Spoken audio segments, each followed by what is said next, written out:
Hola compañeros, el equipo está conformado por Aguirre Ramírez Carlos David, Camacho Puga Luis Ernesto, Cruz Guerrero Diana Citlali, Laguna Flores Estefanía y Estrada Sánchez Yarexi Daniela.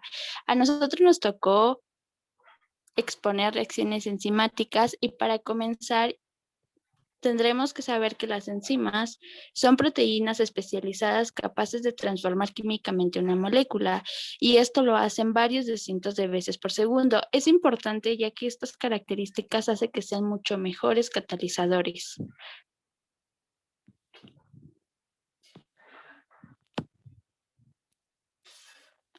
Ahora, si bien la importancia de las enzimas en las reacciones químicas va desde que son moléculas proteicas que actúan como catalizadores biológicos eficaces y que son bastante específicas, pero sobre todo hay que puntualizar que son llamados catalizadores por su compleja arquitectura, las denota con la capacidad de aumentar la velocidad de las reacciones químicas en 1.000.000 de veces e incluso más. Sobre todo, no se alteran ni se consumen durante las reacciones.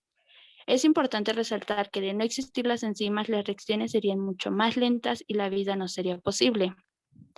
Importante es que una de las propiedades más importantes es la especificidad, y esta se debe a que posee regiones de su estructura molecular denominadas sitios activos que permiten el reconocimiento de un sustrato específico.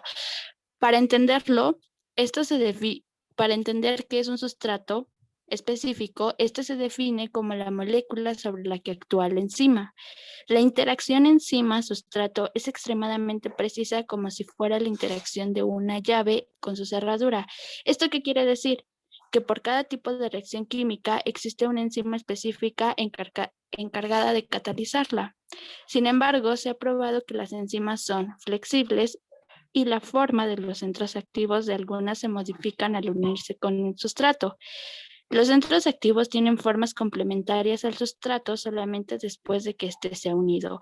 Como resumen de todo esto es que este proceso dinámico se denomina ajuste inducido y se conocen tres tipos de actores principales en toda reacción bioquímica: el sustrato determinado, la enzima específica y la energía que se requiere para que se produzca la reacción.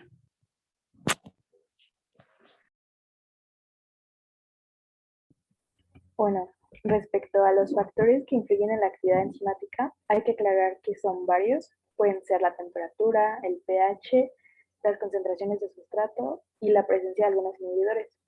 Respecto a la temperatura, sabemos que en las reacciones químicas normalmente un aumento de la temperatura implica un aumento en la velocidad de reacción de las moléculas. Sin embargo, en el caso de las reacciones enzimáticas, resulta todo lo contrario, ya que hay que aclarar que cada enzima tiene un nivel de temperatura óptimo y si sobrepasamos este nivel va a ocasionar que la reacción o la velocidad de reacción reduzca considerablemente. Esta disminución de la velocidad de reacción se debe a que por las altas temperaturas la enzima se va a desnaturalizar, es decir, que va a perder su forma. La desnaturalización de la enzima modifica el ordenamiento de los aminoácidos en el sitio activo, lo que va a implicar la pérdida de su forma y de su actividad como catalizador. Esta desnaturalización puede ser reversible, pero si el proceso de desnaturalización continúa, va a ocasionar que la enzima pierda su solubilidad y ya no podrá ser reversible, ya que habrá perdido todas sus propiedades originales. Además de que puede ser desnaturalizada, como ya vimos, por las altas temperaturas, también puede ser desnaturalizada por ácidos concentrados, iones de metales pesados, tales como el plomo, el mercurio, al igual que por el alcohol y por las radiaciones ultravioleta, también por algunas bases. En el caso de las enzimas del cuerpo humano, su nivel de temperatura óptimo es alrededor de los 37 grados centígrados y por otro lado tenemos que el nivel de temperatura óptimo del hígado. Como podemos ver en esta gráfica, un aumento en la temperatura aumenta la velocidad de reacción. Sin embargo, al llegar a un nivel de temperatura bastante alto, va a ocasionar que la enzima se desnaturalice, o se inactive, por lo que la velocidad de reacción va a disminuir de una manera bastante precipitada.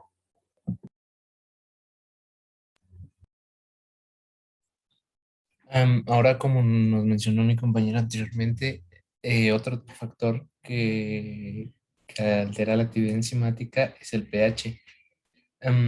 Sabemos que tanto con la temperatura como aquí en el pH existe algo llamado pH óptimo.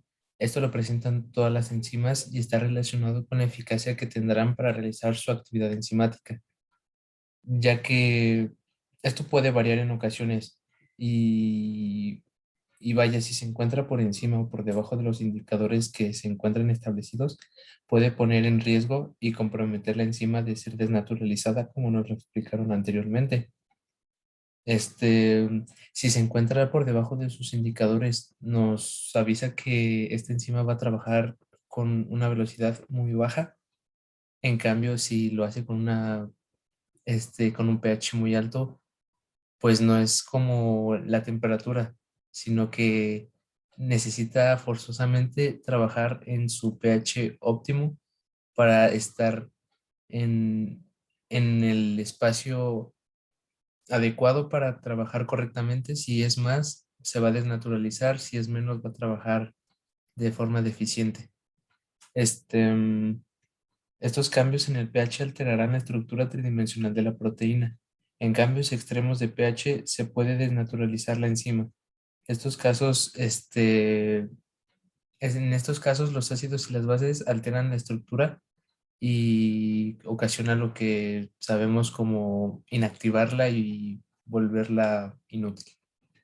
Como mencionamos anteriormente, esta gráfica nos muestra que el mejor punto de trabajo para la enzima según el pH es en el óptimo. Como es dependiendo cada enzima, es diferente su pH. Referente a las concentraciones de sustrato. Las concentraciones de sustrato afectan particularmente a la velocidad en que las reacciones enzimáticas se realizan, ya que por lo normal en situaciones con células normales, estas no se encuentran llenas de sustrato. Al contrario, se encuentran inactivas debido a la falta de este, pero no significa que esté mal, ya que si la concentración de sustrato aumenta por a lo que se le llama saturadas de sustrato, ocasionará que incremente la velocidad de reacción y esto sea mucho más ágil y rápido para la enzima realizarlas. Esta velocidad solo se puede lograr cuando la concentración de sustrato es muy elevada, ya que no es raro, pero normalmente estas, pues justo se encuentran en cantidades muy pequeñas y como mostramos en la gráfica, nos dice que que para conseguir una mayor actividad enzimática necesita haber un constante y elevado concentración de sustrato, como lo hemos mencionado anteriormente. Aquí podemos ver en esta imagen, una proteína activa funcional y después de que se haya desnaturalizado, podemos observar cómo están separadas sus partes. Esto se debe a que se rompen los enlaces no covalentes que mantienen a la proteína en forma y las mantiene rígidas. Este proceso pues se le llama desnaturalización y puede ser ocasionado ya sea por los cambios excesivos de la temperatura, el pH o, como lo veremos más adelante, por los inhibidores.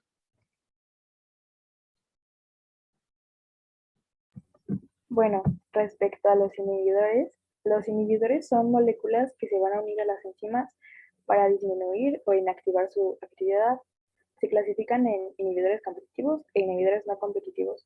Los inhibidores competitivos buscan ocupar el sitio activo de la enzima. Normalmente este sitio activo lo ocupa el sustrato para la formación del producto. Y esta competencia entre sustrato e inhibidor es posible gracias a que los inhibidores competitivos tienen una conformación y una composición química bastante parecida al sustrato. Como ya lo mencioné, el sustrato participa en la formación del producto. Sin embargo, aunque el inhibidor competitivo gane el sitio activo, no va a participar en la formación del producto. Algunos, com- com- algunos inhibidores competitivos se unen de forma irreversible a los aminoácidos del sitio activo, lo que va a ocasionar que no pueda haber ningún tipo de interacción entre la enzima y el sustrato. Muchos medicamentos actúan como inhibidores enzimáticos y estos fármacos, al contrario de lo ya mencionado, también se unen a los aminoácidos, pero este sí puede ser reversible, siempre y cuando se pueda contrarrestar cuando las concentraciones de sustrato sean mayores a las del inhibidor competitivo, ya que al haber más sustrato va a haber menos inhibidor competitivo, por lo que el sitio activo lo va a ganar el sustrato. Un ejemplo de esto es la sulfanilamida, que va a actuar como inhibidor competitivo contra el sustrato, que es el ácido paraminobenzoico. Este ácido lo utilizan las bacterias para poder sintetizar el ácido fólico. La sulfanilamida ocasiona que la enzima que normalmente convierte el ácido paraminobenzoico en ácido fólico sin ninguna presencia de ningún inhibidor, ahora con la presencia de la sulfanilamida va a ocasionar que se una esta enzima a la sulfanilamida en vez del ácido paraminobenzoico, lo que va a ocasionar que ya no pueda haber síntesis del ácido fólico y esto conlleve a la inhibición del desarrollo de la bacteria. Por otra parte, tenemos a los no competitivos, que como su nombre lo menciona, no compiten por el sitio activo de la enzima, ya que buscan situarse en otra región enzimática. Este proceso se le denomina inhibición alostérica y consiste en la fijación de un nuevo sitio distinto al sitio activo, que es donde pertenece el sustrato, por lo que el inhibidor no competitivo se va a situar en el sitio alostérico. Sin embargo, aunque el inhibidor no competitivo se sitúe fuera del sitio activo, de igual manera va a ocasionar que se modifique y se suprima la función del sitio activo, por lo que se va a reducir considerablemente la actividad enzimática.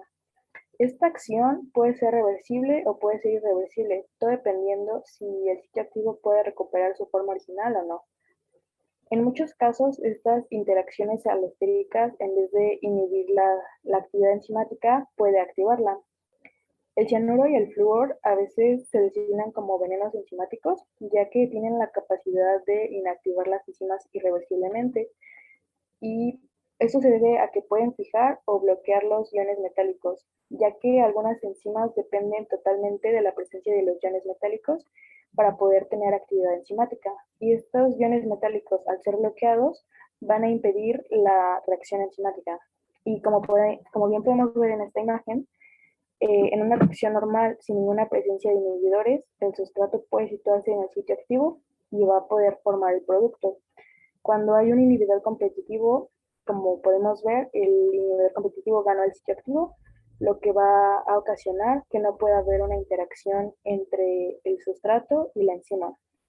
En el inhibidor no competitivo vemos que está situado fuera del sitio activo, sin embargo, como ya se mencionó, de igual manera va a ocasionar va a ocasionar que no se pueda desarrollar la función del sitio activo y no pueda haber actividad enzimática. Un ejemplo característico que podemos destacar en los inhibidores alostéricos es el famoso ATP, que trabajará en este ejemplo con los inhibidores por retroalimentación, ya que, como nos lo explicaron anteriormente, metiéndolo al ejemplo del ATP, este es una regulación alostérica y llegado al momento en el que se forman muchas moléculas de ATP, lo que hace el inhibidor por retroalimentación es evitar que salgan más moléculas de estas, ya que al ser esta una molécula muy inestable, este, y sumándole el exceso de fabricación haría que fuera un desperdicio total de energía y pues comprometería a las enzimas para su producción.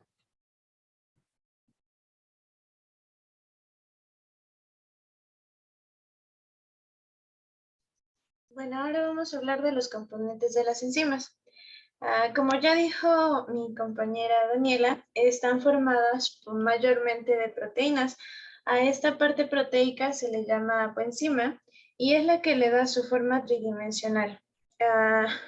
También tienen una parte no proteica llamada grupo prostético y la unión de la apoenzima con el grupo prostético nos da como resultado una holoenzima o una enzima verdadera.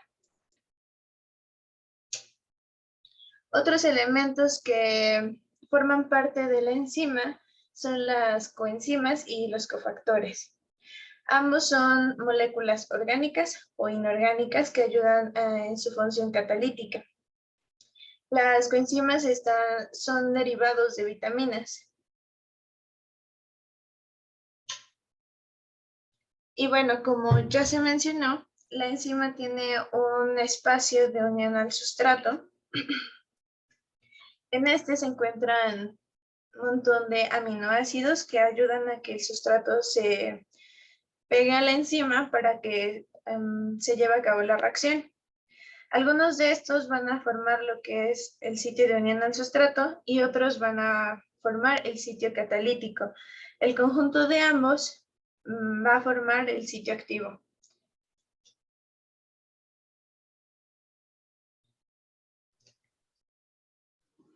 Como siguiente punto, vamos a explicar la importancia de las reacciones enzimáticas en las vías metabólicas. Como ya se mencionó anteriormente, las enzimas son catalizadores que aceleran las reacciones bioquímicas al facilitar los reordenamientos moleculares que apoyan la función celular. Las reacciones químicas convierten los sustratos en productos, a menudo uniendo o separando grupos químicos de los sustratos.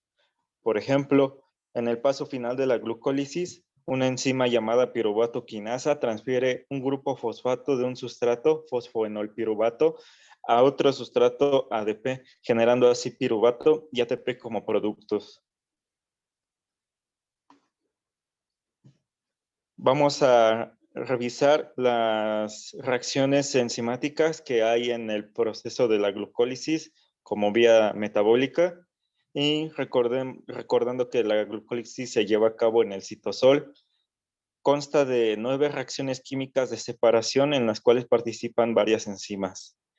Como reacción número 1 tenemos que la hexoquinasa, una enzima del lisosoma, separa un fósforo del ATP y se lo agrega a una molécula de glucosa. Esto se conoce como fosforilación, obteniendo así una glucosa 6-fosfato. Ahí podemos ver en la imagen la hexoquinasa. La hexoquinasa interviniendo en este proceso, el antes y el después, el producto que obtenemos. Luego, como segunda reacción, tenemos que de la glucosa 6-fosfato, por acción de la fosfohexosa isomerasa, otra enzima, se convierte en fructosa 6-fosfato.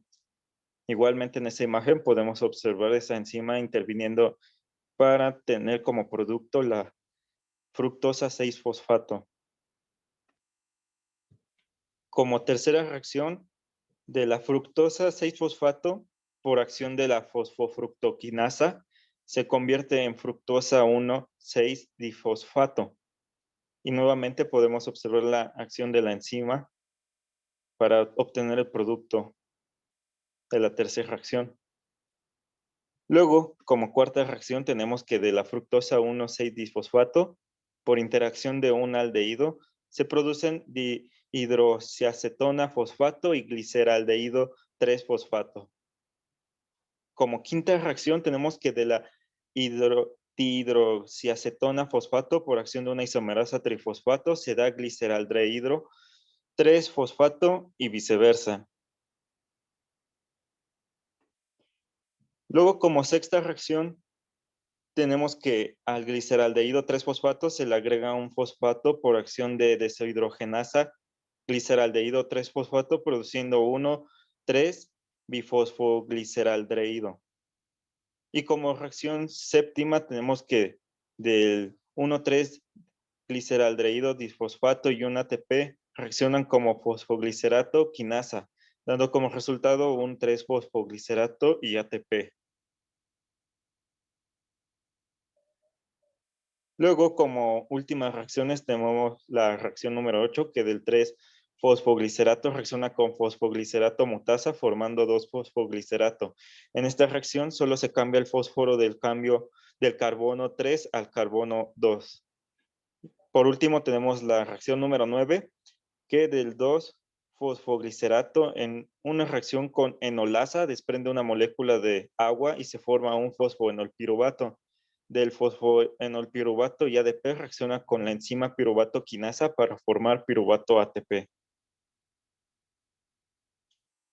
De esta manera podemos concluir que la glucólisis es la encargada de oxidar la glucosa para obtener energía para el funcionamiento de la célula y que en este proceso de vía metabólica glucólisis intervienen tan solo 8 enzimas, de las cuales sin la ayuda de estas no se podría realizar el proceso de la glucólisis completo y por lo tanto la célula no podría funcionar y así podemos decir que las enzimas son indispensables para la vida, puesto a que son responsables de muchas otras funciones que incluyen el almacenamiento y liberación de energía, el curso de la reproducción, procesos de respiración y visión. Y es por ello que son demasiado importantes. Ya por último tenemos las referencias de nuestra información mostrada en las diapositivas. Gracias por su atención y eso es todo.